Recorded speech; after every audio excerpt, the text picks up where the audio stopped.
If you look at Jason's picture, anybody who's ever loved a small child can easily see that person in that picture. And that's what scares everybody.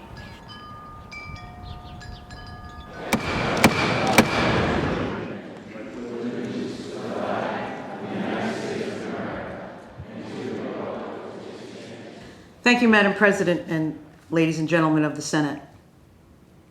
This is a somber day in the Senate as we recall the atrocity that happened in South Kingstown in 1975, when 5-year-old Jason Foreman was brutally murdered by Michael Woodmansee. And he also attempted to strangle 14-year-old Dale Sherman in 1982.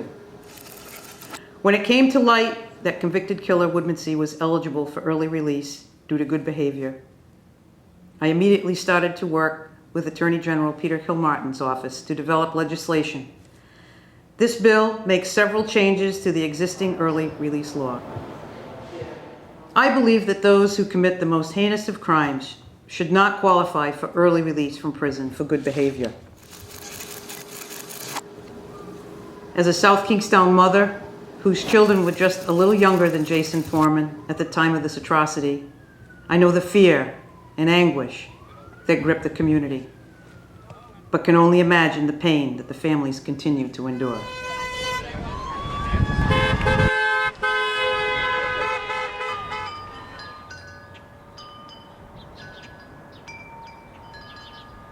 Certain things I can remember: Mom crying nonstop, Dad being angry.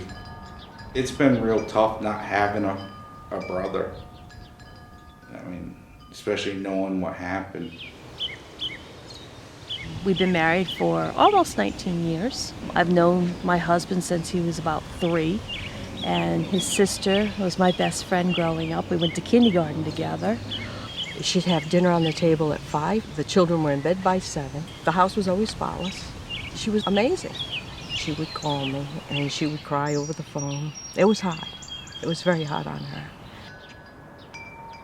He was very shy. He was one of the little kids. He was very cute. Johnny was, and still is, good friends with Dale, my cousin Dale Sherman, who lived down the road at the time. They were just really good friends, really good little pals. You know, everybody knew each other. It wasn't the same South Kingston you see today. It was a small town back then. My family actually lived next door to the Woodmansee family. Everything changed, and I think the whole state changed at that point. So that is the Woodmansee's old house. This is the field we used to play in, where the tree is now. I remember him just sitting on that front step watching all the neighborhood kids play in that field there. It's a creepy feeling. To this day, it's still a creepy feeling. Just knowing that he was always watching us. All the kids. That's all he ever did was sit on that front step and smoke cigarettes. That's all he ever did. Joyce loved those kids. They were her life, those 3 little kids, just as mine were to me. She was beautiful. Joyce was a very beautiful woman. My brother Elwood brought her over to introduce us because we were both the youngest moms on the street. She would call the house and she'd say, John, Jason, Marie want to come over? And I'd say, okay. And she says, well, I'm going to cross them. You be on one side of the road and I'll be at the other side and we'll watch them cross. And if you saw Schaefer Street, you know it's not a very wide road. So we would watch them both ways. She was on one side and I was on the other to make sure they were okay. I literally married the boy across the street from when I was a little girl. We weren't living on the same street as each other when his brother disappeared. But I'll never forget where I was when I found out. Then I remember the phone call that he was missing. She called me. We'd just come in from church. I was standing in the dining room, and my mom was on the phone in the kitchen on a Sunday. It was like late Sunday afternoon. Joyce told me he'd been missing for 45 minutes, and if I would go out and look for him. They thought that maybe Jason had tried to walk to my mother's house because they were over visiting that Friday before after she had registered him for kindergarten. Drove all over town that afternoon. We were beside ourselves. We couldn't find him. Joyce had stopped by with Jason, and her and my mom were talking, and Jason was playing with Bob's toys and upset because Bobby was in school, and she had to promise she'd bring him back when, you know, Bobby and I were there, and that never happened. By about 7 o'clock, the fire horn went off at the volunteer fire department. Search teams were being put together, and a search continued for months and months after. In fact, for nearly 7 more years. All the articles, newspaper clippings from the day he went missing to, I haven't put the newest ones in, but May 22nd, 1975, this article's, looks like it's about the people that were searching for Jason. My mother gave it to me just before she passed and told me to hang on to it. She was a cross guard at Wakefield School. And she come and got me one day and she says, I can't take any more. She says, Linda, I need a break. Would you take over the crosswalk for me? She says, the reason I'm asking you is because you would know Jason's face if you saw him. She always had this hope he was coming home, always. And she never gave up on that until that day when it was my nephew that he had lured. In 1982, then 14-year-old Dale Sherman, who was a paper boy in the community, was walking by the Woodmansee home. He went into the Woodmansee home, actually began drinking alcohol with Michael Woodmansee. Dale woke up to find himself being strangled with a red bandana by Michael Woodmansee. Dale was able to escape. He went home, told his father what had happened, and his father contacted the police. It was learned from a confession of Michael Woodmansee that he in fact had killed Jason Foreman.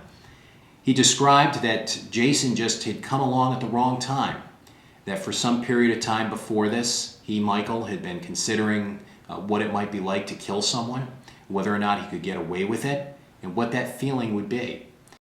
He's cunning, and I don't think people really realize that. I watched him sit on his curb. He was a big boy. He would just sit there, like he was always plotting or something. I can't explain it. He was just different.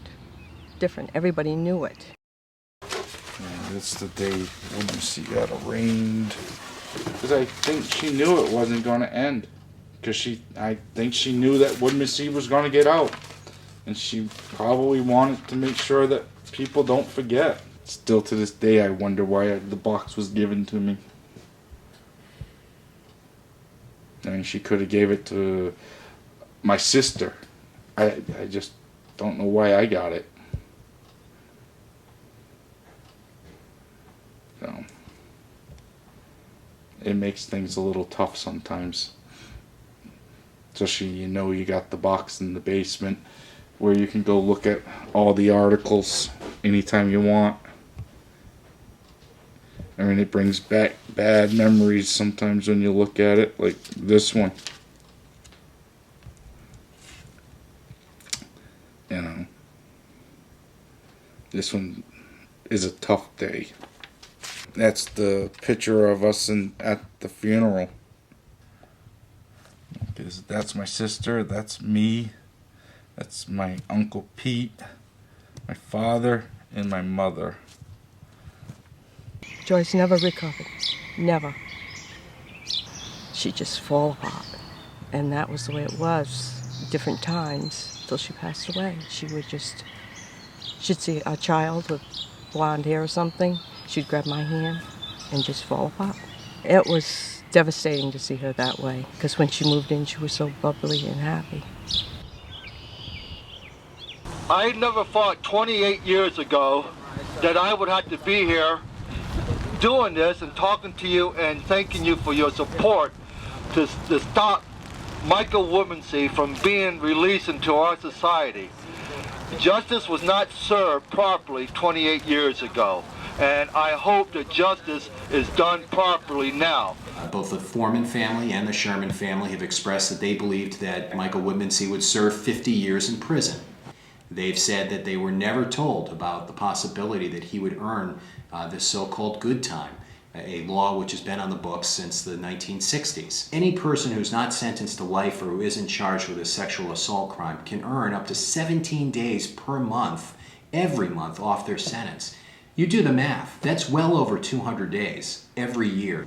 The heavens are weeping today. Good time just can't continue to exist in the fashion that it does. This is something positive to focus on, because right now there's just so much negative. Maybe in the future, someone else doesn't become a victim because of the swinging door of our prisons.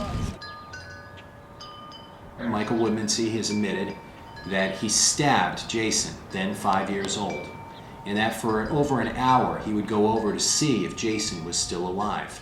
He also said that there was a journal that was at the house, along with the skeletal remains of young Jason.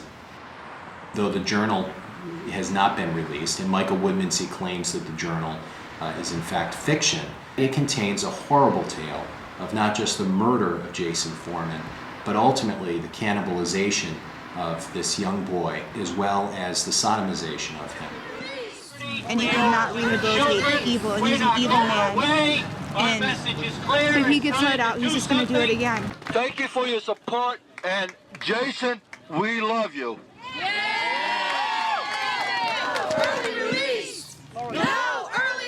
I can see your version. I really do. That means a lot to me. The picture of your son that I see, and I've been posting. Dad all his life has kept it bottled inside. I'm real surprised that he's even talking to anybody about it. Growing up, he would not say a word about it. Nobody talked about it. The punishments need to fit the crimes. They need to change the laws. Truth in sentencing is something that the state really should be considering, so that when a victim walks out, when a defendant walks out of the prison, they know how much time they're serving. It's done in the federal system. There's no reason why it can't be done here in Rhode Island. The question now becomes, will he be released onto the streets, or will he, as a result of a determination that he's suffering from a mental illness, will he be involuntarily committed? Good afternoon. I want to thank all of you for coming today. As you know, this past Friday there was breaking news in the Michael Woodmansee case. Michael Woodmansee has in fact agreed to voluntarily commit himself to a mental hospital. I thank the good people of this state of Rhode Island because they helped push me a little bit more to make sure that we get the results that we got. I may have just given up. I don't know what I would have done. Their support has made me be able to stand up strong and keep fighting for what's right. He will be reviewed by federal law every 6 months to determine whether or not he continues to need to be held at a locked facility. There will never be an end. It will just continue and continue. They're hurting.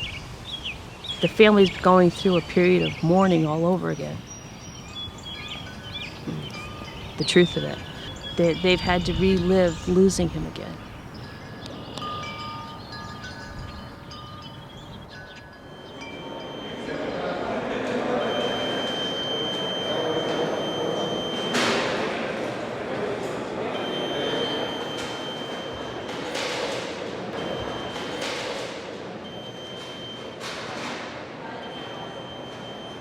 The resolution that we have is a resolution to study. The legislation, the actual piece of legislation, the House bill, is still in existence and it's still in play. Tracy, how you doing there? Patrick Young. And this is my husband, John. My mother-in-law, Debbie Foreman. Nice to meet you, Stacey. And this is Uncle Tommy. Tommy. I was confused. I was not angry. I was not upset. I was confused. I did not fully understand what was happening today. It's a House resolution to send essentially the good time to a study to the Criminal Justice Oversight Commission. We wanted to make you aware that it was on tonight because a number of things could happen. They may not vote that resolution out, But the action that they take with respect to this resolution may have an impact on whether or not the good time bill that we had introduced would actually, or in fact, go forward this session. If they So they're do not even this, reading the resolution tonight. right, if they do this, they would just resolve to pass this to the Criminal Justice Oversight Committee to study it for a year. All right, so what I wrote isn't going to be any good tonight, but I thought we were voting on the resolution tonight. Right, it's the resolution. It's different We're voting on a study to study the resolution. So it's the first step. So it could be put it off for a whole year. Okay. Yes. Which is what we don't. So we're just here to watch them talk about table for study. I am optimistic that they're going to do the right thing. I have to have some faith in our elected officials to do the right thing. All right, so this is all we're talking about, just evaluating this then. Okay. All right. And so nothing's going to happen for another year. As far as legislation goes. Okay. That's more than likely the case. Okay. Yeah. Their loss is beyond comprehension. Okay. Back then I had to drink to do it. You know? Okay. Thank you. Thank you for your work. I acknowledge and admire and respect the courage that it takes for them to become advocates. You know, for the Foreman family, I know that they have an interest in seeing this legislation go forward this year. You know, a study commission isn't going to accomplish their goals. We've put legislation in House and Senate bill for consideration, and this resolution may directly impact whether or not they vote on that. Is this resolution the death of the bill for this session? It could be. It could be. Here. Representative Green. Representative DeSimone. Here. Representative Lima. Here. Representative Lejewski. Here.